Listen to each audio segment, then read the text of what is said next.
teman-teman sendiri yang membangun waktu itu apakah habis 1 miliar juga? Apakah bisa sama atau tidak? Nah, seringnya adalah tidak sama. Kenapa? Karena kita menggunakan penilaian massal. Penilaian massal itu yang menilai adalah biasanya dari tim penilai massal itu dari pemerintah desa atau kelurahan. Jadi dia cuman nilainya cuman dari depan rumah.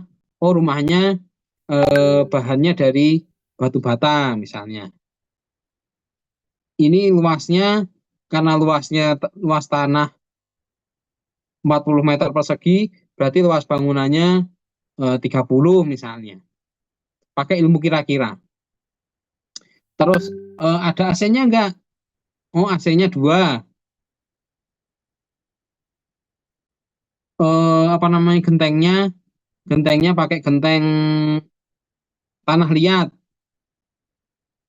dan lain sebagainya. Dia dimasukkan dalam apa namanya sebuah buku besar gitu loh. Kemudian nanti buku besar itu akan dibawa ke kantor, kemudian diinput masing-masing ini.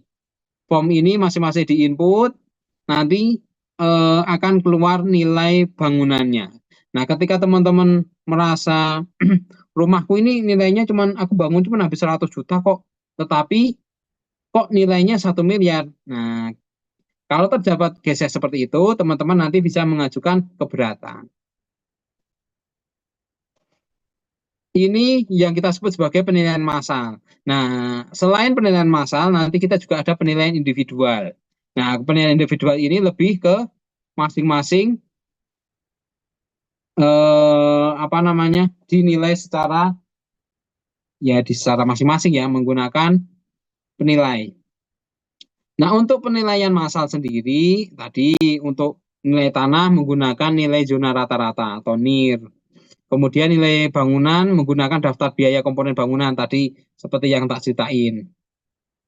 Nah, setelah diketahui data ZNT sama DBKB-nya sudah diinput, nanti tinggal dimasukkan ke aplikasi. Nah, setelah dimasuk ke aplikasi nanti langsung ketemu NJOP. NJOP bangunannya berapa, NJOP tanahnya berapa. Ini dihitung oleh sistem. Kemudian jumlah NJOP totalnya berapa. Kemudian tadi untuk selain penilaian massal yang dilakukan biasanya loh ya, dilakukan oleh pemerintah desa atau kelurahan, ada juga penilaian individual untuk yang objek tertentu yang nilainya tinggi atau keberadaannya memiliki sifat khusus. Antara lain jalan tol, bisa juga pelabuhan, lapangan golf, industri semen, PLTA, PLTU, PLTG, pertambangan, tempat rekreasi, dan lain sebagainya. Kemudian objek pajak tertentu seperti rumah mewah. Kemudian SPBU. Kemudian taman golf, objek rekreasi, usaha perkebunan, perhutanan, dan pertambangan. Saya waktu itu pernah menilai yang ini rumah mewah. Tapi ini saya menilai tahun 2010 itu masih menggunakan meteran yang ditarik itu loh. Meteran yang satu masih kalian pernah lihat gak sih meteran yang harus ditarik itu? Itu panjangnya 50 meter. Jadi saya narik dari ujung rumah ke ujung rumah satunya berapa meter. Kemudian luas tanahnya dari pagar sebelah sana sampai dengan pagar sebelah sana berapa meter. Itu kita catat satu-satu. Kemudian ada kolam renangnya juga kita hitung. Kolam renangnya berapa meter persegi. Kemudian luas lantai 1, kemudian luas lantai 2 kita hitung, kemudian bahan bangunannya apa. Nah, setelah semua data kita kita dapat, kemudian oleh tim penilai, kemudian dihitung berapa nilainya. Kebetulan saya kuliah di Politeknik, kalau sekarang namanya PKN STAN ya. Kalau dulu zaman saya itu ada namanya, salah satu jurusannya, kalau saya akuntansi, teman saya itu ada yang namanya itu penilai. Memang jurusannya itu adalah jurusan penilai PBB. Dan dia memang spesialisasi untuk menilai eh, seperti ini, penilaian individual ini. Jadi kalau saya tadi cuma bantu untuk menghitung berapa luasnya. Nah, setelah ketemu nilainya, saya sampaikan ke penilai PBB. Nanti dia yang akan memang kerja.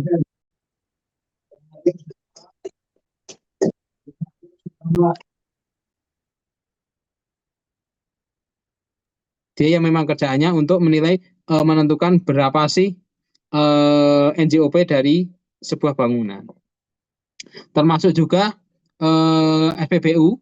SPBU tidak bisa dinilai secara massal, tetapi harus dilihat berapa kapasitas tangkinya dan lain sebagainya, apalagi jalan tol dan lain sebagainya.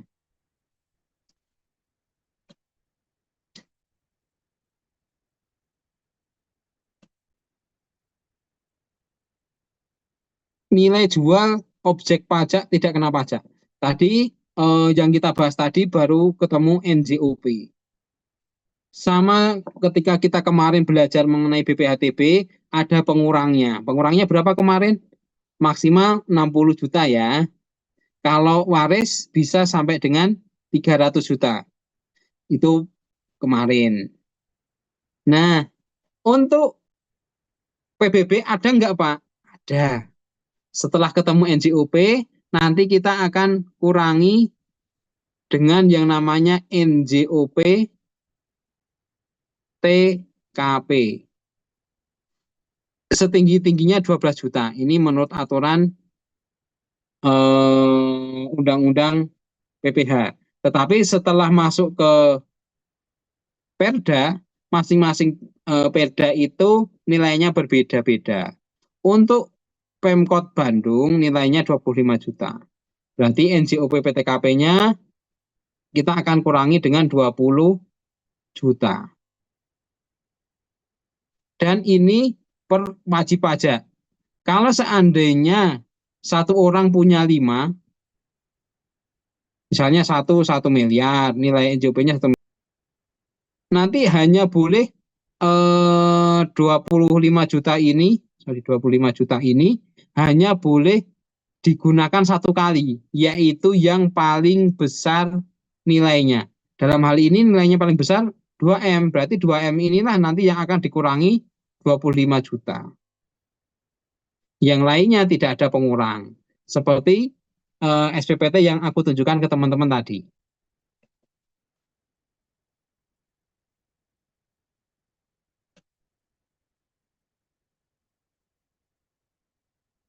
Tuan Azam, contohnya ya, Tuan Azam memiliki 3 objek pajak.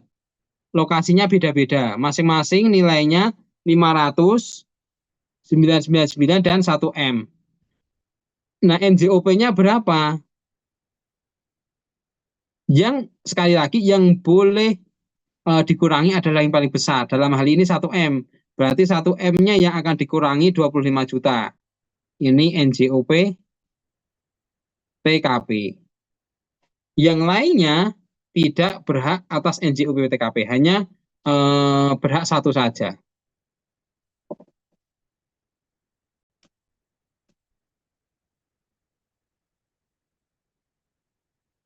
Ini yang saya sampaikan kemarin, NJKP-nya itu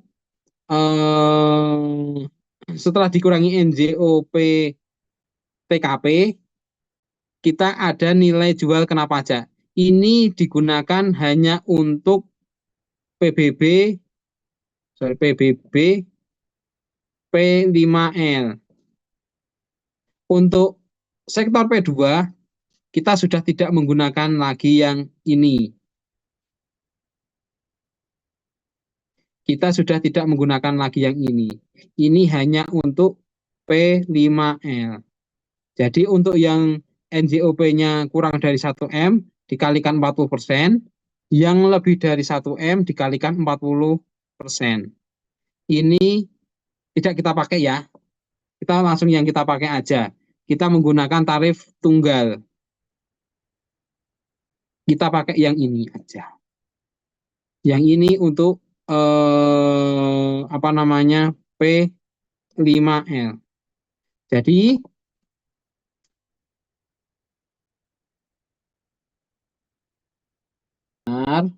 tarifnya 0,2. Jadi misalnya teman-teman NJOP-nya 2M. Kemudian kebetulan NJOP TKP-nya 0. Kan berarti nilai jual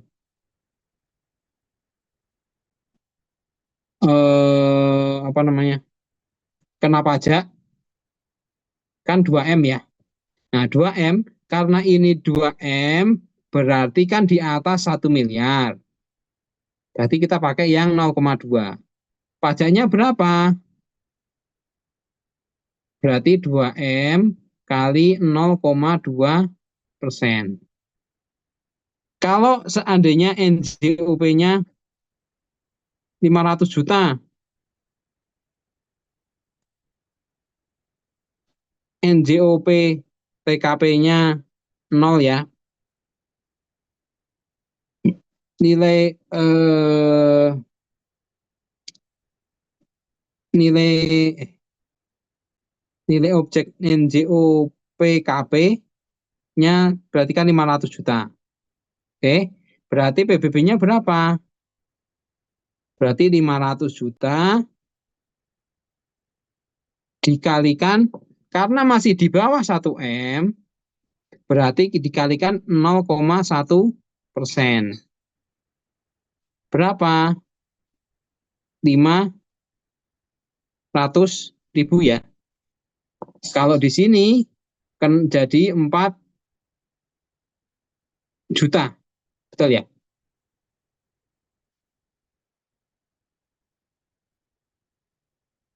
Begitu cara ngitungnya PBB-nya. Untuk yang tarif 0,5% ini contoh untuk P5L ya. Misalnya NJOP-nya kalau kurang dari 1 miliar sebenarnya udah nggak mungkin. Sekarang pasti di atas 1M. Contohnya misalnya 20M. NJOP TKP-nya 0 ya. Kemudian nilai NJOP kena pajaknya kan berarti 20M. Nah, 20M ini nanti kalikan dengan 40% untuk mencari nilai jual kena pajak. Berarti 20M kali 40%. Berapa? Berarti 8M ya.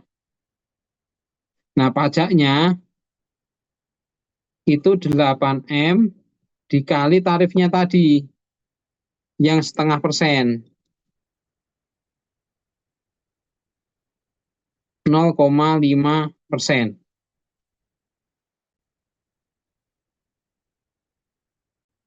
Ketemu 40 juta. Ini untuk sekali lagi untuk P5L ngitungnya seperti ini. Tetapi sekali lagi saya ingatkan nanti untuk soal ini kita fokus di PBB P2. Saya nggak akan ngeluarin soal yang jawabannya menggunakan perhitungan seperti ini. Biar kita fokus ke PBB P2 saja karena waktunya tidak cukup kalau kita bahas P5L. Tapi di slide yang saya share ini di bagian belakang itu sudah bahas mengenai PBB yang sektor P5.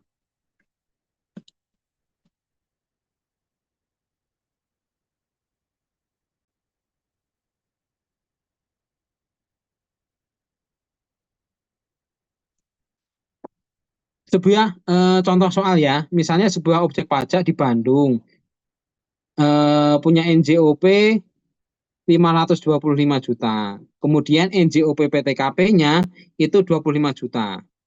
Berarti pajaknya berapa? Berarti kita diketahui NJOP-nya 525 ya. Kemudian NJOP PTKP-nya 25 juta. Kemudian NJOP-nya kan berarti 500 juta.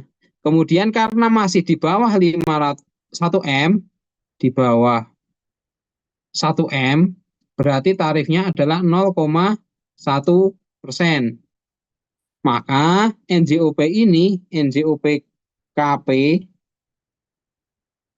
itu kan 500 juta, berarti 500 juta kali 0,1. Jawabannya adalah 500.000. Ini kalau sudah diketahui NJOP-nya. Kalau NJOP-nya belum diketahui, berarti kita hitung NJOP-nya terlebih dahulu. Mana sih contohnya? Sebentar. Misalnya Tuan Ahmad memiliki rumah di wilayah Bandung. Luas tanahnya 700 meter persegi. NJOP buminya 800.000 per meter persegi. Bangunannya 300 meter persegi. NJOP bangunannya 900.000 per meter persegi. Kemudian NJOP PTKP-nya 25 juta. Berapakah pajak yang harus dibayar oleh Tuan Ahmad? Pertama, kita hitung terlebih dahulu NJOP-nya. NJOP tanahnya 700, per meternya 800. Berarti tinggal kaliin aja ya, nggak ada masalah. NJOP bangunannya luasnya 300, per meternya 900.000. Totalnya 270 juta. Kita tinggal jumlahkan saja. Kemudian NJOP PTKP-nya tadi 25 juta. Jadi kita akan kurangkan 830 kurangi 25 juta. Ketemu NJOP KP. Karena ini masih di bawah 1 M, maka pakai tarif 0,1%. Berarti jawabannya adalah 805.000. Teman-teman, tolong ini di capture. Nanti jawabnya seperti ini ya. Jangan langsung ini Pak, 830 juta kurangi 25 juta dikalikan 5%. Dikalikan 0,1%. Langsung ketemunya 805. Jangan ya, tapi tolong diuraikan seperti ini. Diuraikan NJOP-nya berapa, NJOP bangunannya berapa, NJOP PBB-nya totalnya berapa, NJOP TKP-nya sekian, NJOP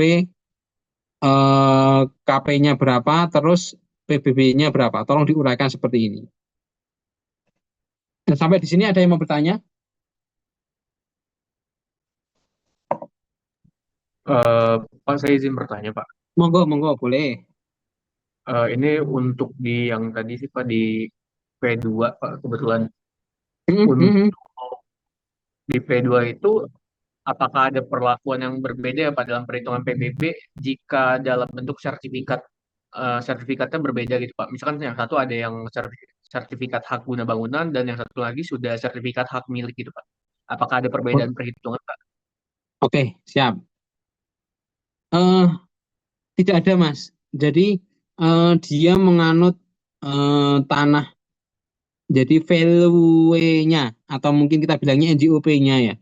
Jadi tanah misalnya sebelahan nih misalnya ya Mas ya. Bangunannya sama, tanahnya sama, sebelahan. Apakah harganya berbeda antara yang HGB sama yang SHM? Karena kita tidak melihat sebenarnya, kita tidak melihat sertifikatnya SHM atau HGB. Sertifikat itu memang ketika daftar PBB kita disuruh melampirkan. Tetapi sebenarnya itu tidak wajib, hanya untuk mengetahui siapa sih subjek pajaknya. Biar gampang kita pakai sertifikat aja, biar nanti tidak ada konflik kan. Nah, jadi sertifikatnya HGB maupun SHM tetap kita terima.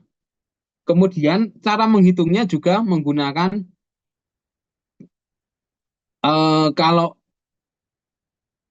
saat ini kalau penilaian massal ya berarti tidak dinilai langsung ya. Kita hanya menggunakan JNT tadi. Jadi daerah wilayah tersebut nanti masuk JNT, kita ada buku besar seperti itu. Ini masuk JNT kelas berapa gitu. Kalau sudah ketemu, seharusnya baik kanan maupun kiri, baik yang SHM maupun HGB, nilainya seharusnya sama persis. Ya, kecuali bisa berbeda nggak? Bisa kalau jenis bangunannya atau luas bangunannya atau luas tanahnya berbeda. Jadi jawabannya untuk Mas siapa tadi? Sama Mas, tidak ada perbedaan. Yang membedakan hanya lokasi, kemudian bahan bangunannya, pokoknya yang berkaitan dengan bangunan tersebut. Kalau seandainya ada perbedaan, nanti bisa diajukan keberatan. Misalnya, rumahnya sama persis, kok sebelah tagihannya cuma 500.000, saya disuruh bayar 1 juta. Nah, nanti yang semacam itu bisa diajukan pembetulan ataupun keberatan. Misalnya ternyata setelah dicek, Mas kok sama sebelahnya mungkin kenal, Mas kenapa kok punyamu tagihannya cuma 500, punya kok 1 juta. Ternyata setelah dilihat tanah sebelah yang HGB luas tanahnya cuma ditulis 500, sedangkan tanahnya sama-sama 500 nih, yang sebelah yang HGB benar 500, yang SHM kok nulisnya 1.000 gitu misalnya. Nah, nanti yang 1.000 ini nanti bisa diajukan permohonan pembetulan karena memang luas tanahnya sebenarnya adalah 500. Seperti itu ya Mas ya. Jadi jawabannya meskipun saya malah ngalor ngidul, tapi jawabannya adalah tidak ada perbedaan. Begitu Mas. Baik Pak, terima kasih banyak sudah menjawab. Iya. Ada lagi yang mau bertanya? Sekali lagi di sini ya yang teman-teman tolong di capture untuk jawaban kalau ada isinya. Kemudian hampir sama seperti ini nomor induk KTP kita, nomor objek pajak atau sertifikat, kok sertifikat sih? SPP TPBB itu kan ada nomornya ya, nomor unik. Nah, nomor unik tadi itu sebenarnya merupakan sebuah kode. Untuk kode yang pertama, 2 digit pertama, ini menunjukkan kode provinsi, sama seperti NIK kita. Kemudian 2 digit kedua, itu menunjukkan kabupaten atau kota. Yang huruf C atau 3 digit berikutnya, itu menunjukkan kecamatan. Kemudian 3 digit berikutnya menunjukkan desa. Kemudian berikutnya menunjukkan blok. Kemudian berikutnya menunjukkan nomor urut di blok tersebut. Ini sudah nomor urut yang keberapa begitu. Kemudian G ini adalah kode khusus.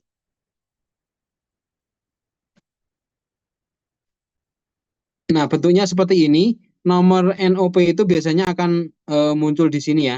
Tadi seperti yang tak contohin tadi di depan. Mana tadi?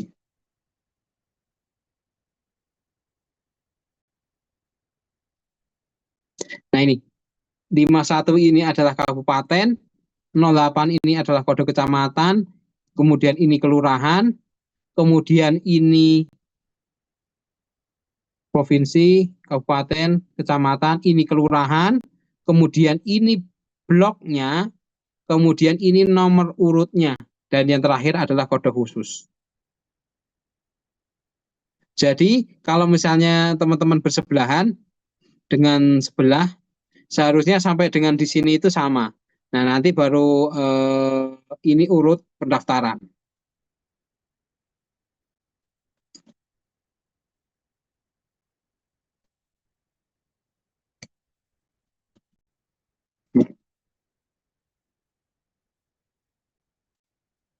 Nah, sekali lagi, tadi tak sampaikan, SPPT itu bukan bukti kepemilikan. Namun seringkali SPPT ini kalau ada sengketa di pengadilan yang dijadikan sebagai bukti kepemilikan. Padahal yang merupakan bukti kepemilikan itu adalah sertifikat. Seperti halnya teman-teman, kalau ada sengketa, yang satu punya BPKB, yang satu punya STNK atas sebuah motor. Kira-kira nih siapa yang akan dimenangkan oleh polisi atau mungkin oleh pengadilan ketika si A dia memiliki BPKB, si B cuma punya STNK-nya aja ketika ada sengketa seperti ini. Itu adalah kondisi pada tanggal 1 Januarinya. Kemudian tempat terutangnya untuk Jakarta itu Pemprov, untuk yang lainnya itu di Pemkot atau Pemkap. Kemudian untuk pendataan, terutama untuk sektor P5L, kalau yang teman-teman punya sektor P2 nggak perlu ya, tetapi untuk sektor P5L atau sektor P2 pertama kali daftar, kita punya kewajiban daftar SPOP. SPOP itu surat pemberitahuan objek pajak. Untuk sektor P5L ini setiap tahun.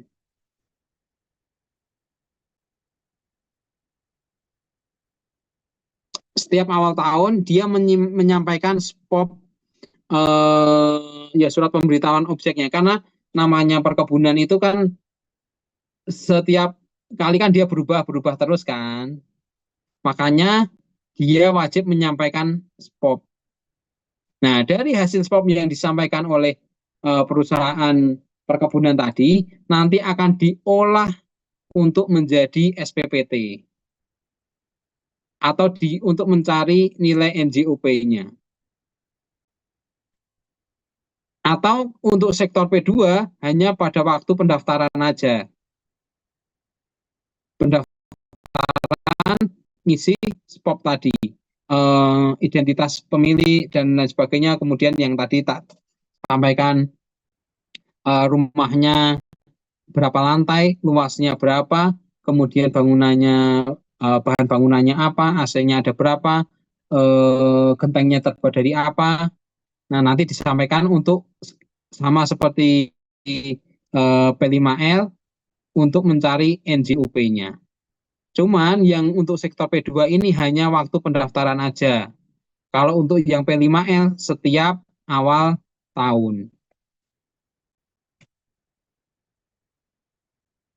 Nah, SPPT ini akan disampaikan, SPOP ini harus disampaikan untuk P5L ya. Disampaikan paling lama 30 hari setelah dilakukan teguran secara tertulis. Seharusnya sebelum ditegur, itu sudah menyampaikan SPOP-nya. Kalau seandainya sudah ditegur, kok belum menyampaikan SPOP dan sudah jangka waktunya 30 hari, maka DJP nanti akan mengeluarkan surat ketetapan pajak. Tetapi kalau seandainya sudah disampaikan dalam jangka waktu 30 hari, maka SPPT-nya bisa langsung terbit.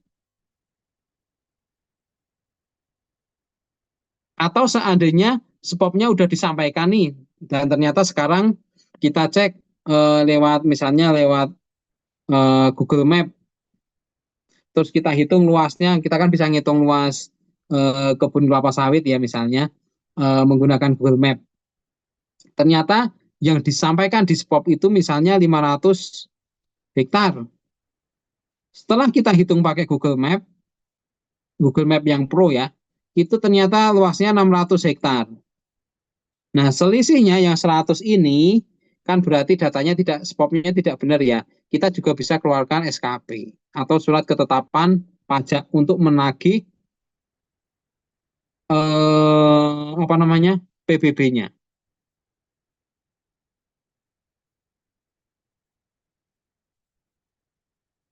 Ini dasar penagihannya ya. Ketika teman-teman atau Bapak Ibu sudah dapat menerima SPPT, maka dalam jangka waktu 6 bulan sejak diterima, itu sudah harus dibayarkan PBB-nya. Tetapi kalau sudah berwujud SKP, itu waktunya berubah menjadi 1 bulan. Atau seandainya ada keterlambatan, itu akan diterbitkan surat tagihan pajak, itu juga jangka waktunya 1 bulan. Seperti halnya kemarin ketika kita bahas di KUP.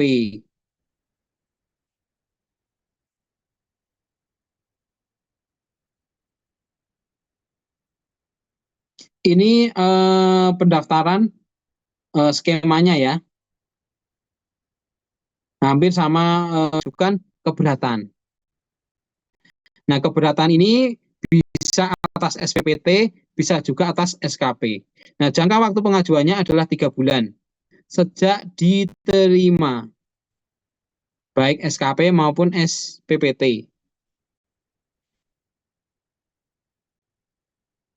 Kemudian DJP harus memberikan keputusan atas keberatan paling lama 12 bulan sejak permohonan.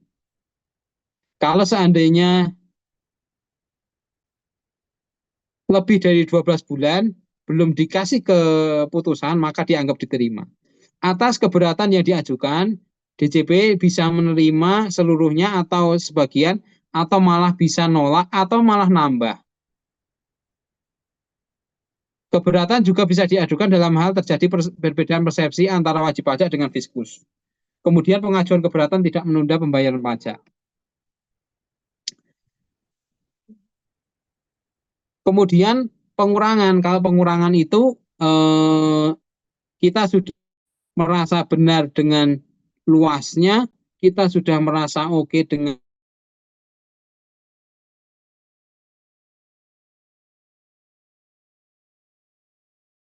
bisa mengajukan, bisa kita setuju dengan nilainya, kita setuju dengan luasnya, cuman kita mengalami kesulitan untuk melakukan pembayaran, maka boleh diajukan pengurangan.